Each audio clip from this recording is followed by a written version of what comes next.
लाहौर का वाकया। लाहौर बहुत वड्डा शहर है पाकिस्तान का। कहते हैं कि अखबार के उत्ते ना प्रॉपर्टी डीलर नहीं होंगे, वो फिर अखबार पढ़ते हैं, वेंदे ने भी कि मकान वेचण वाला तो कित्थे वेचण वाला।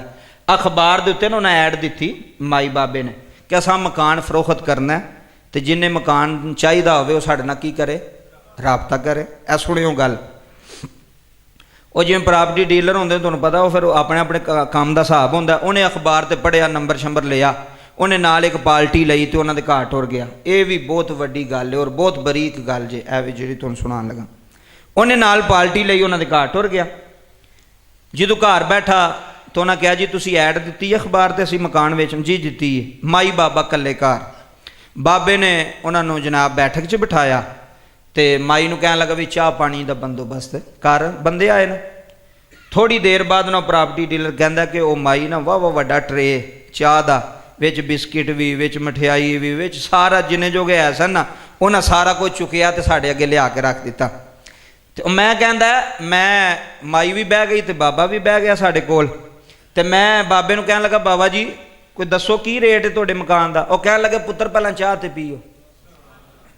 सुनियो गल, पहला चाह तो पीओ, मकान तो विकदे रहणगे, गल्लां तो मकान दी होंदियां ना, पहला चाह पानी तुसीं पिओ, आराम सुकून नाल बैठो, कोई गल नहीं, कोई एडी जल्दी नहीं। कहंदे ने असीं तसल्ला नाल वो चाह पानी पीता, गल्लां शल्लां करदे रहे। तो बाद च मैं उन्होंने कहा बाबा जी तुहाडा की रेट है मकान का? उन्हें कहा जी 50 लाख रुपया। मकान की कंडीशन के हिसाब नाल वो मकान 30 लाख रुपये दस।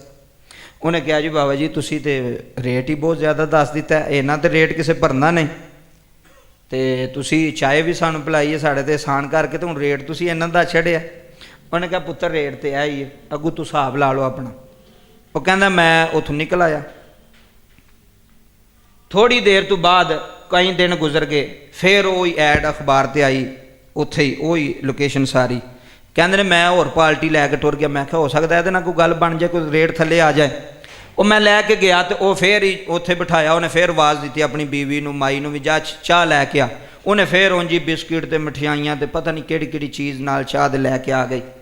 तो मैं आख्या भी अगे भी तुसीं चाह पे आके तो सानूं रेट बड़ा दस छड़िया सी, तो तुसीं हुण पहले ही सानूं रेट दस छड़ो।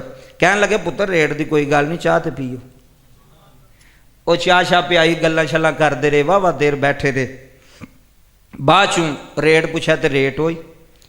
वो कहण लगे बजुर्गो मैनूं लगदा तुसीं मकान देना, कोई नहीं तुसीं रेट ही इन्ना मंगदे पे। कहंदे ने असीं आ गए। बाद विच कई महीने गुजर गए तो एक बंदे ने मैनूं फोन किया। हुण गल उस सबक ते आ गई वो चीज़। कहण लगे यार एक मकान विकदा पे बड़ा सस्ता, तो तैनूं लै दईए। उन्हें कहा चल वेखने किते। वो वेख्या तो उस ही मकान ते लैके आ गया। आया तो वह फिर जो बाबे ने वेख्या उन्हें कहा बिस्मिल्लाह मेरा पुत्र आ गया। वो जो पहला पार्टी लैके आउंदा रहा, वो बिठाया। फिर उन्हें चाह, उन्हें कहा चाह नहीं बाबा जी अस पीनी, थोड़ी मेहरबानी, तुसीं रेट दसो भी पैसे की लैने। उन्हें कहा रेट दस लैने बहुत सही तुसीं। वो फिर उन्हें जिदम जिद्दी चाय बना ली, सारी खिदमत बड़ी तवाज़ो की थी।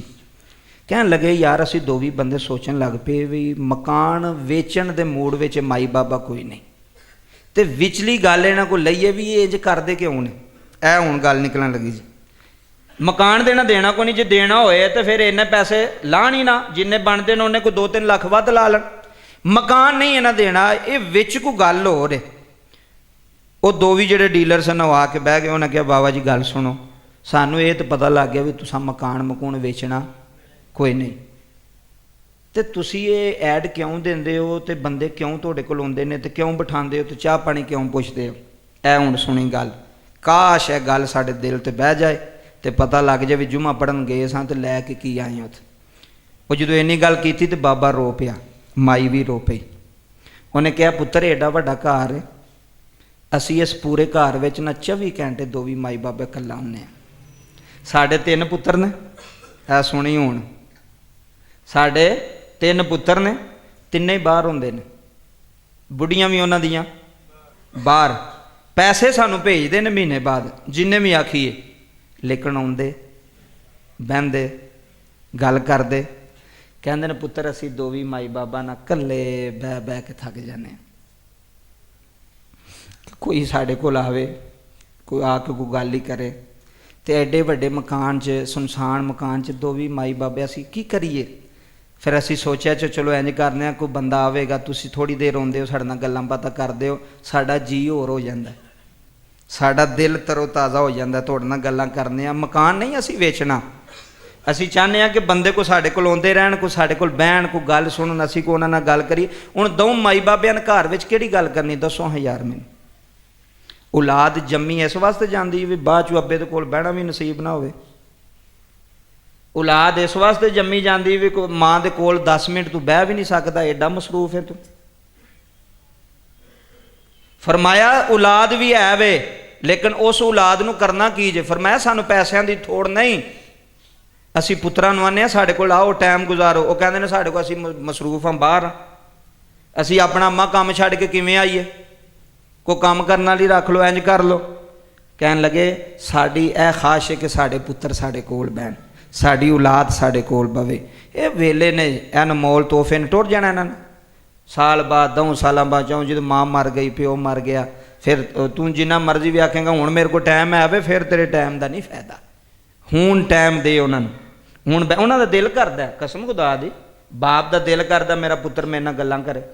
ਉਹ ਯਾਰ ਤੈਨੂੰ ਕੋਈ ਵੀ ਗੱਲ ਨਹੀਂ ਆਉਂਦੀ ਅੱਬੇ ਦੇ ਸਾਹਮਣੇ, ਹੋਈ ਬਾਹਰ ਤੇ ਤੂੰ ਬੜਾ ਹੁਸ਼ਿਆਰ ਹੈ, ਬਾਹਰ ਬੜੀਆਂ ਗੱਲਾਂ ਕਰਨਾ। ਅੱਬੇ ਨਾਲ ਇੱਕ ਗੱਲ ਵੀ ਨਹੀਂ ਆਉਂਦੀ, ਮਾਂ ਨਾਲ ਤੈਨੂੰ ਇੱਕ ਗੱਲ ਵੀ ਨਹੀਂ ਆਉਂਦੀ। ਮਾਂ ਬਾਪ ਕੋਲ ਬਵੋ, ਉਹਨਾਂ ਨੂੰ ਟਾਈਮ ਦਿਓ, ਉਹਨਾਂ ਨੂੰ ਤੁਹਾਡੇ ਪੈਸੇ ਦੀ ਨਹੀਂ ਲੋੜ। 10 ਮਿੰਟ ਉਹਨਾਂ ਕੋਲ ਬਹਿ ਜਾ, ਅੰਮੀ ਜੀ ਕੋਈ ਗੱਲ ਐਵੇਂ ਪੁਰਾਣੀ ਕੋਈ ਗੱਲ ਛੇੜ ਲਓ, ਕਸਮ ਖੁਦਾ ਦੀ ਉਹ ਖੁਸ਼ ਹੋ ਜਾਣਗੇ ਕਿ ਮੇਰਾ ਪੁੱਤਰ ਸਾਡੇ ਕੋਲ ਆ ਕੇ ਬੈਠਾ। ਤੁਸੀਂ ਪਿਓ ਬਣੇ ਹੋ, ਤੁਸੀਂ ਇਸ ਚੀਜ਼ ਨੂੰ ਜਾਣਦੇ ਹੋ। ਅਗਰ ਤੁਹਾਡਾ ਪੁੱਤਰ ਤੁਹਾਡੀ ਜੇਬ 'ਚ ਲੱਖ ਰੁਪਈਆ ਵੀ ਪਾਉਂਦਾ ਹੈ ਨਾ, ਤੇ ਤੁਹਾਨੂੰ ਟਾਈਮ ਨਹੀਂ ਨਾ ਦਿੰਦਾ, ਉਹ ਲੱਖ ਰੁਪਈਏ ਦਾ ਵੀ ਕੋਈ ਫਾਇਦਾ ਨਹੀਂ। ਇਹ ਮੈਂ ਤੁਹਾਨੂੰ ਸੱਚੀ ਦੱਸਾਂ, ਪੈਸਿਆਂ ਨਾਲ ਮਾਂ ਪਿਓ ਨਹੀਂ ਰਾਜ਼ੀ ਹੁੰਦੇ। ਇਹ ਮੈਂ ਸੁਣੀਆਂ ਗੱਲਾਂ। ਮੈਂ ਅਗਲੇ ਦਿਨ ਇੱਕ ਬਜ਼ੁਰਗ ਮੈਨੂੰ ਲੱਭੇ ਨੇ, ਮਾਈ ਬਾਬਾ, ਉਹਨੇ ਕਿਹਾ ਪੁੱਤਰ ਬੜੇ ਪੈਸੇ ਸਾਨੂੰ ਦਿੰਦੇ ਨੇ, ਲੇਕਿਨ ਸਾਨੂੰ ਕੋਈ ਟਾਈਮ ਨਹੀਂ ਦਿੰਦੇ, ਸਾਡੇ ਕੋਲ ਬਹਿੰਦੇ ਨਹੀਂ, ਮਸਰੂਫ ਬੜੇ ਨੇ। ਤੇ ਜਿਨ੍ਹਾਂ ਦੇ ਟੁਰ ਗਏ ਨੇ ਉਹ ਪਛਤਾਉਂਦੇ ਪਏ ਨੇ ਵੀ ਅੱਜ ਹੁੰਦੇ ਤੇ ਅਸੀਂ ਉਹਨਾਂ ਕੋਲ ਬਹਿੰਦੇ, ਅੱਜ ਕੋਈ ਗੱਲ ਕਰਦੇ, ਅੱਜ ਕੋਈ ਆਪਣਾ ਦੁੱਖੜਾ ਫੋਲਦੇ, ਮਾਂ ਨੂੰ ਇਹ ਗੱਲ ਸੁਣਾਉਂਦਾ, ਅੱਬੇ ਨੂੰ ਇਹ ਗੱਲ ਸੁਣਾਉਂਦਾ। ਤੇ ਜਿਨ੍ਹਾਂ ਦੇ ਹਯਾਤ ਨੇ, ਜਿਨ੍ਹਾਂ ਨੂੰ ਜ਼ਿੰਦਾ ਨੇ, ਉਹਨਾਂ ਕੋਲ ਟਾਈਮ ਬਹਿਣ ਦਾ ਟਾਈਮ ਕੋਈ ਨਹੀਂ, ਗੱਲ ਕਰਨ ਦਾ ਟਾਈਮ ਕੋਈ। ਅੱਬਾ ਜੀ ਕਿੰਨੇ ਪੈਸੇ ਚਾਹੀਦੇ, ਉਹ ਚੱਲਿਆ ਤੇਰੇ ਪੈਸੇ ਚਾਹੀਦੇ ਨੇ ਉਹਨਾਂ ਨੂੰ। ਤੂੰ 2 ਮਿੰਟ ਆ ਕੇ ਬਹਿ ਜਾਣਾ, ਅੱਲਾ ਦੀ ਕਸਮ ਹੈ ਪੂਰਾ ਮਹੀਨਾ ਤੇਰਾ ਪਿਓ ਤੇਰੇ ਵਾਸਤੇ ਦੁਆਵਾਂ ਕਰਦਾ ਰਹਿੰਦਾ ਕਿ ਮੇਰਾ ਪੁੱਤਰ ਮੇਰੇ ਕੋਲ ਆ ਕੇ ਬਹਿੰਦਾ, ਮੇਰੀ ਔਲਾਦ ਮੇਰੇ ਕੋਲ। ਤੇ ਜੰਮਣ ਦਾ ਕੀ ਫਾਇਦਾ ਐਨੇ ਪੁੱਤਰ ਜੰਮਣ ਦਾ ਜੇ ਕਿਸੇ ਕੋਲ ਨਹੀਂ ਬਹਿਣਾ, ਤੇ ਜੇ ਕਿਸੇ ਗੱਲ ਨਹੀਂ ਕਰਨੀ, ਕੋਈ ਫਾਇਦਾ ਹੈ ਵੇ? ਦੱਸੋ ਯਾਰ, ਕੋਈ ਫਾਇਦਾ ਹੈ ਵੇ? ਮਸਰੂਫੀਅਤ ਇਹ ਨਹੀਂ ਮੁੱਕਣੀ। ਇਹ ਤੇਰੀ ਤੇ ਮੇਰੀ ਮਸਰੂਫੀਅਤ ਉਦੋਂ ਮੁੱਕਣੀ ਜਦੋਂ ਇਸ ਸਪੀਕਰ 'ਚ ਜਲਾਨ ਹੋਣਾ ਹੈ ਲਾਮਾ ਸੁਲਤਾਨੀ ਸਾਹਿਬ ਦੁਨੀਆ ਟੁਰ ਕੇ ਮਰ ਗਏ ਨੇ, ਟੁਰ ਗਏ ਜੇ, ਉਹ ਫਿਰ ਮਸਰੂਫੀਅਤ ਮੁੱਕ ਜਾਣੀ। ਉਂਝ ਨਹੀਂ ਮੁੱਕਣੀ, ਜੋ ਮਰਜ਼ੀ ਢਿੱਲ ਲਾ ਲਓ, ਨਹੀਂ ਮੁੱਕਣੀ ਮਸਰੂਫੀਅਤ।